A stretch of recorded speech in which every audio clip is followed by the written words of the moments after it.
Welcome back, and in this session we're going to dive deeper into the importance of paternity leave and the early stages of fatherhood.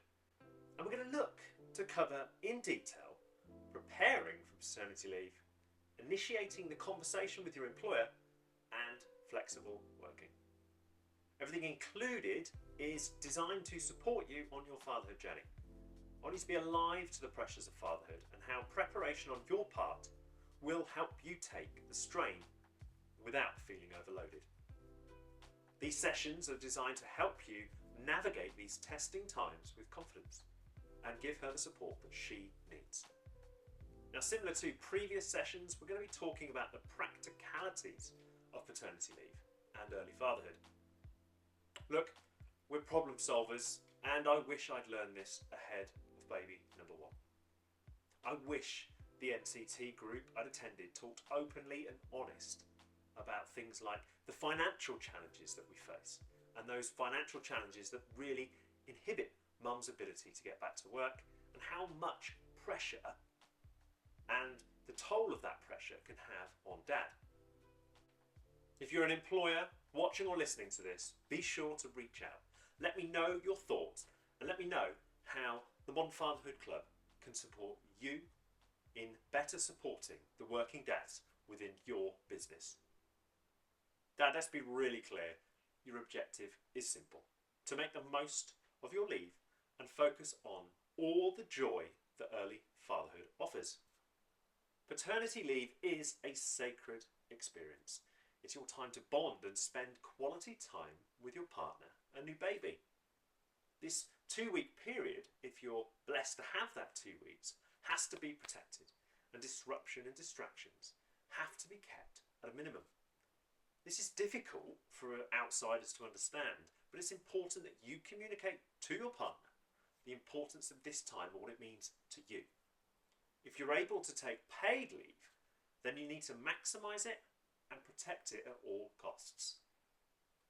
I'm not going to sugarcoat it, but this can be a really tough conversation to have. But your role during that 2-week period is to protect and support as best you can.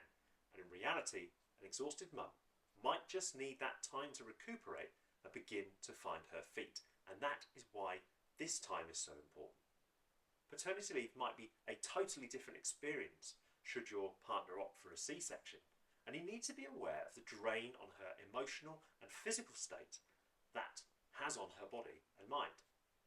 Plus, if she had an emergency C-section, then you're going to need to be on hand to physically support her recovery, and that is why planning ahead is so important. You might take the practicalities of fatherhood in your stride, but what will catch you and her out is the mental strain attached to the early days of your parenting journey.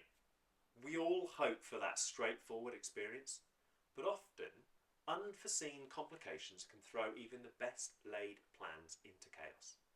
If your partner has planned a C-section, then it's definitely worth talking to your employer about her plan and how you might need to be on hand to support her beyond any entitlement that you're due. You may choose to extend your period of absence using holiday allowance, and this is perfectly reasonable, and your employer should be open to this request. But of course, this approach could actually create conflict further down the line as you've eaten into your holiday allowance, and when you're needed, you may not be able to take paid leave later on. Now, if you're gearing up for paternity leave, how are you planning to approach that conversation with your employer? I remember being questioned about whether I was going to take 1 week or 2. At the time, I corrected my leader and said, it's actually 2 weeks, and I'll be logging off, and I'll be taking the time to spend with my family. A little passive-aggressive, you might think, but I appreciated the ask, and at least there was a check-in. At times, though, it felt a little false, almost forced, and I think that's part of the challenge we face. There is a lack of interest, or perhaps just a basic lack of understanding around how to talk to dads, and most employers aren't geared up for these conversations. I don't think the policies are in place to support the leaders to have these conversations, and there is a kind of, well, mum's having the baby. It's kind of that attitude towards, well, she's having the baby, what are you doing? That paternity leave is sacred, and it's something that you need to set boundaries with early That's inside the home, outside the home, and especially with your employer. In my experience though, the conversation with your employer is often very matter of fact. It can be as simple as sending an email with the relevant documents attached and getting a response that say, yes, we've agreed, and that's it. At this critical stage, you might actually want to discuss more than just your entitlement. You may have already notified your immediate line manager, and this step might just be a formality. Remember though, it's crucial that you don't miss the deadline set out in the paternity policy, and it's just as important to make the time to have a proper conversation about your paternity leave. I notified my employer of our news within the contractually stipulated timeframe, and that was it. I'd weighed up my desire to take paternity leave against any financial hardship and made the decision to take that time out. I find it helps that if you're clear on the policy, then most employers will take your written notice. And for most employers, the process stops there. In most instances, your notice will be forwarded to HR, and that completes the process. For me though, I recommend engaging your leader in an open and honest conversation. Less emotive and more practical. And the detail that you need to have to hand is your partner's plan to take maternity and how you want to take your paternity leave and the impact it's going to have on your workload. Lads, this is an important stage and you often overlook it, but it is a chance to better understand any policies that cover working flexibly and any support available to families from the business. I recommend setting up a conversation with your line manager and going armed with the facts, including how you will plan for the time off and how you will adjust on your return. You've got to use this stage to get a feel for your line manager's level of engagement in the process and in you. Once that baby arrives, you want to ensure that should you encounter any problems, that they are going to be there to support you. The last thing you need to be worrying about if something goes wrong is work. Now these conversations are your opportunity to gauge your employer's commitment to you as an employee, and they're also your chance to make sure your leader is going to be supportive. Remember, an engaged employee is an employee who will come back and give something back. I'm afraid the failure of your leader to engage is a sign of things to come. Once that paternity leave is over, there is no contractual period you need to wait for before looking elsewhere, unless your policy says something different. So use this time to get a real feel for whether your employer has your best interests at heart. When I got back to work, I said to myself that my priority was going to be my wife and kids. I had a good chance at promotion if I pushed hard for it in 2020, so I went after it. But I also set my stall out. If I wasn't going to get promoted, then there were plenty of opportunities left. I just needed to wait for the right one. If one didn't come along, then I was going to take the chance to work flexibly. And that's what I did. Now, UK legislation states that all employees have the legal right to request flexible working, not just parents and carers. In legal terms, this is known as making a statutory application. As an employee, you can apply for flexible working if you have worked continuously for the same employer for the last 26 weeks. But there are a few basic steps that you need to cover. You've got to write to your employer. Your employer then considers the request and must make a decision within 3 months. This can be longer if they agree it with you. If the employer agrees to the request, they must change the terms and conditions in your contract. If the employer disagrees, they must write to you and give the business reasons for the refusal. Now, you can complain to an employment tribunal if the reasons are insufficient. The important thing to note is that you have the right to make this request. Whether you do or not is entirely up to you, and it's entirely up to the circumstances that you find yourself in. If you'd like to adjust your working schedule, this would fall within a flexible working request. And that request would need to be in writing, and it must include very basic information like the date, a statement that sets out your request, and that is a statutory request, and the details of how you want to work flexibly and when you want that to start. Also, you need to include an explanation of how you think flexible working might affect the business and how this could be dealt with.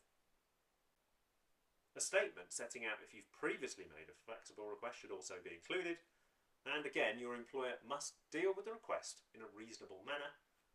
And examples include assessing the advantages and disadvantages of the request, holding a meeting to discuss the request with you, offering an appeal process if the request is denied.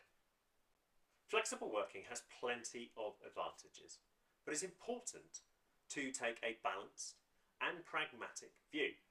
As a working father, I work flexibly, and today I work from home, and it works great for us. I've worked flexibly for the last 3 years, and during my time with my previous employer, I made the decision to condense my working hours, and that decision allowed me to spend 1 day per week with my 2 boys. It was a fantastic thing to do, and I'd do it again in a heartbeat, especially if I was afforded the chance. Now, did it harm my career prospects? In the short term, I think it did. It wasn't the done thing at the time, and it certainly wasn't the norm, and there certainly weren't a number of dads looking for that as an opportunity. For a short time, I put my family before my career and before my boss's targets for that year. Did it set a precedent for others to follow? Absolutely. Would I do it again? I certainly would. It was a unique experience which did not negatively affect us financially. However, flexible working must fit your personal circumstances, and it has to work for you and your partner. I recommend exploring the idea with your partner before even talking about it at work. You need to understand the financial impact before you make any decision. Look, for me, it was the right decision, and it worked out for our family. In the mid to long term, it hasn't harmed my progression, albeit I have since changed employer as my previous employer didn't align to my personal values. Okay, so what are the advantages? Well, yes, I get control of my work-life balance, but what does that mean in terms of setbacks or obstacles that I have to manage? I think the disadvantages, providing you're clear on what they are and can confidently manage them, I think you can get around them. But they do need to be managed really carefully. So let's have a look at the disadvantages. It can make it more difficult to set boundaries.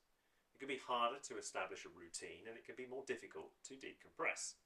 There is a risk that you might find it difficult to mentally disconnect from work, and that can lead to higher levels of stress and stop you fully engaging with family life.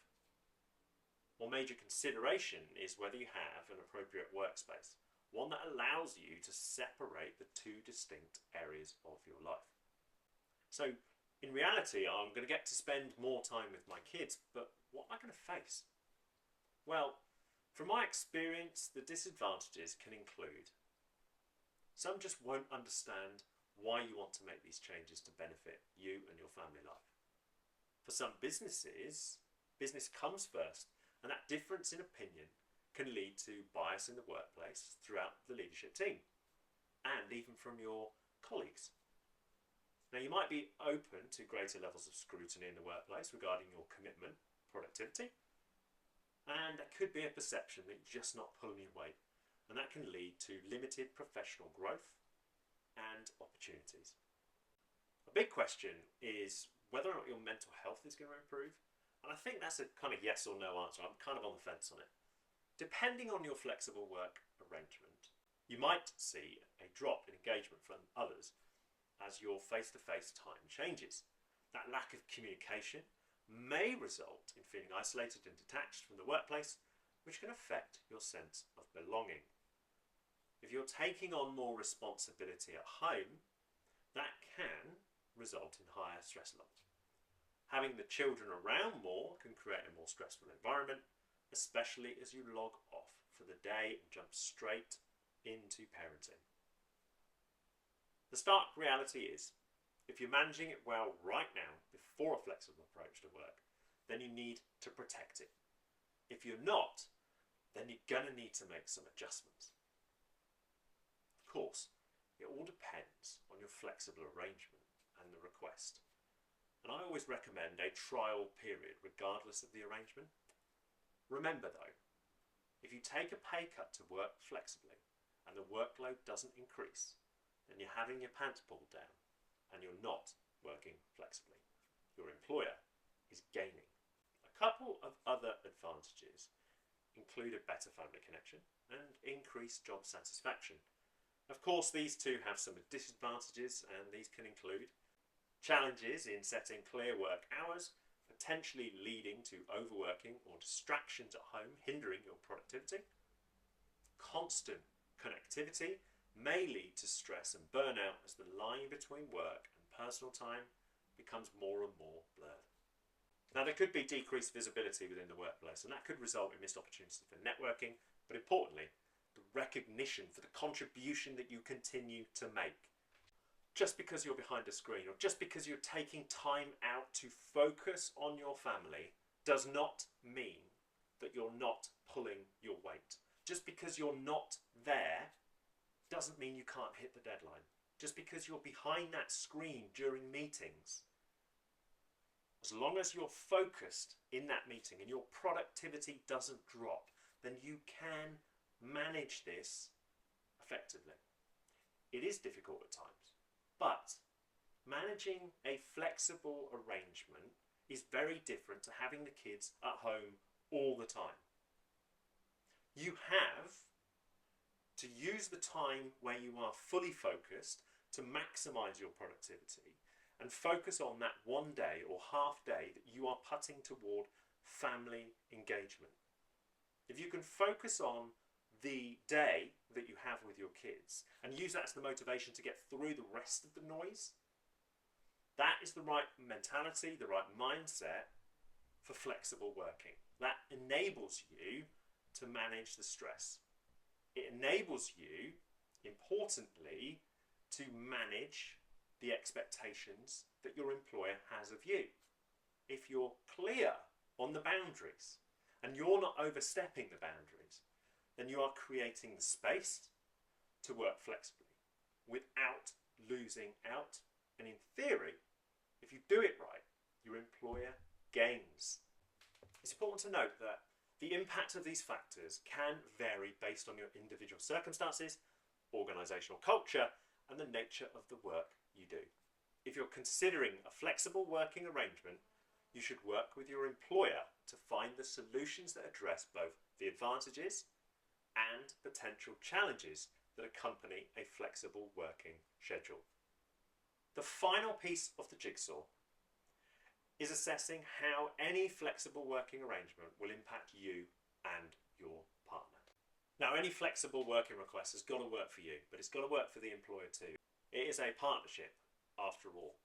The reality is you are going to have to manage it carefully. You're going to have to manage the expectations of your employer, and you are going to need to understand the policy and their expectations of you. Now, they can reject your request, and they are within their rights to do so, but you need to understand the grounds for the refusal. As dads, we're often overlooked in this scenario because we don't often ask for the flexible working requests.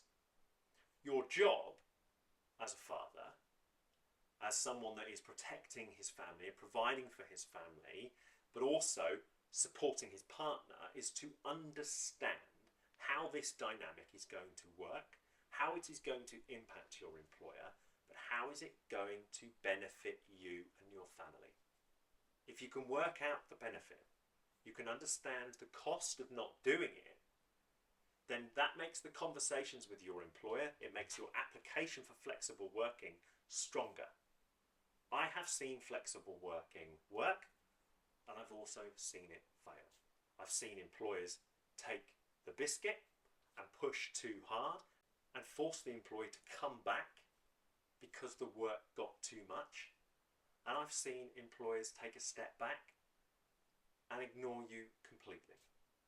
There are so many different facets that you need to be aware of, but the key one is understanding that flexible working works for you, your partner, and your kids, and it maximizes your impact at home and gives you the opportunity to build the bond and the support network that is needed to thrive in your role.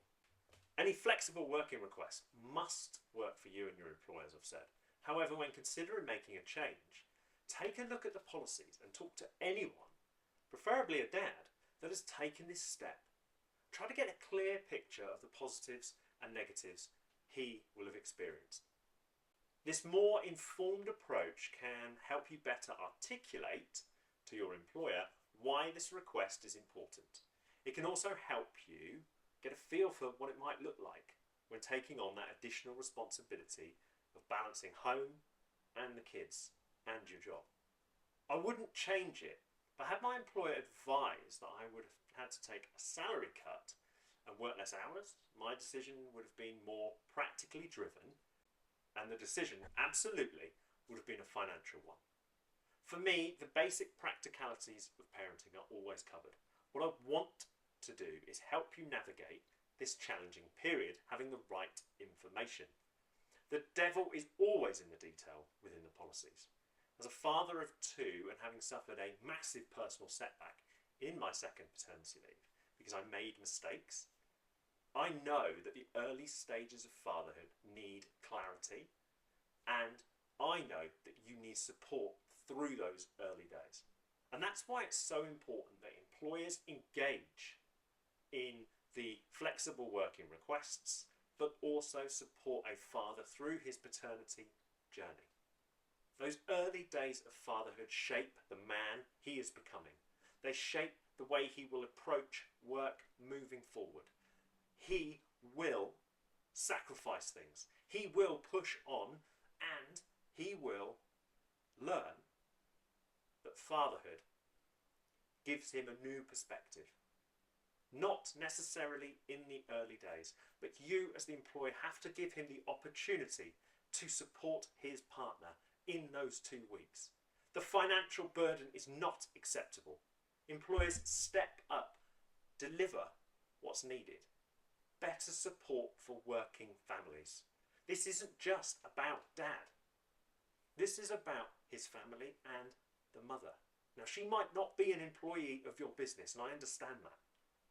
But her ability to return to work is directly impacted by his ability to take paternity leave, his ability to work flexibly, his ability to support her when she needs to return to work. There is a balance that is needed. Mothers are not returning to work partly because the policies don't support them enough. The maternity pay isn't strong enough. But the childcare costs, they are so extortionate right now that mothers are not coming back to the workforce. Fathers need support too. But ultimately, the family is what's key. That foundation must remain strong during the early parenting years.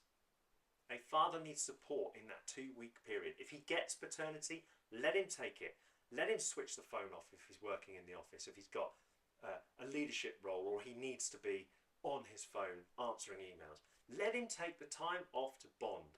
But more importantly, let him be present with his partner so that he can help her navigate the challenges that she faces in that early period. The moment he closes the door, on that first day he returns to work, the conflict begins. As his employer, it is only 2 weeks. But you need to position yourself to support his return so that he feels like you have his back. If you have his back, he will step up and deliver. Because he knows that he has the motivation to make the changes necessary to deliver what his family need from a position of strength and confidence. But if you're not prepared to back him, if you're not prepared to look at flexible working so that he can better support his partner, then you are eroding his trust and confidence in your business. Fatherhood is a unique journey. We are parents, but we are fathers first. And you have to be clear on your policies and the way that you approach and talk to dads. We are unique. We need your support. We need your policies to enable us to step up and deliver when our families need it. We need your support to become the fathers they need us to be. My advice to you, the father, is you've got to engage in this process. You've got to push your employer. You've got to give them the opportunity to step up. When you realise that they don't step up, you know that your opportunities may lie elsewhere. Evaluate their contribution to your family dynamic. Don't think as the two things are separate. Work and home life are intertwined. How you respond at work, the pressures that you feel at work, directly impact the way that you are at home and the dad that you can be. This episode and the next few episodes are designed to get you ready for fatherhood. I learned a lot from my own journey and my own setback. But these conversations need to take place, and frankly, employers and the government need to get behind the working dads and better signpost the policies and the financial impact that maternity and paternity can have.